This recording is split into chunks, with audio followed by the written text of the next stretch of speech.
ఎంతో హెల్దీ అండి టేస్టీ అయిన రాజ్మా బీట్రూట్ కట్లెట్ అండి. అండ్ దీనికోసం బాయిల్ చేసుకున్న రాజ్మా ఒక బౌల్లో వేసుకొని ఇలా మ్యాష్ చేసి పెట్టుకోవాలండి. అండ్ దీంట్లోనే బాయిల్ చేసుకున్న ఆలు కూడా వేసుకొని మ్యాష్ చేసి పెట్టుకోవాలండి.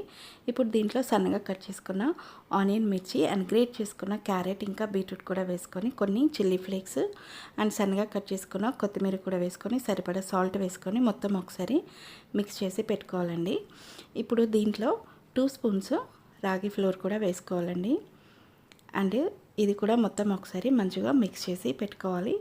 ఇప్పుడు చేతికి కొద్దిగా ఆయిల్ అప్లై చేసుకొని వీటిని చిన్న చిన్నగా ఇలా కట్లెట్స్ లాగా రెడీ చేసి పెట్టుకోవాలండి. అండ్ ఇప్పుడు పాన్ మీద కొద్దిగా ఆయిల్ అప్లై చేసుకొని ఇవన్నీ వేసి మీడియం ఫ్లేమ్లో ఫ్రై చేసుకుంటే ఎంతో టేస్టీ అండ్ హెల్దీ అయిన రాజ్మా బీట్రూట్ కట్లెట్ అయితే రెడీ అయిపోతుందండి.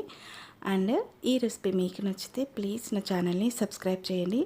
And thank you for watching.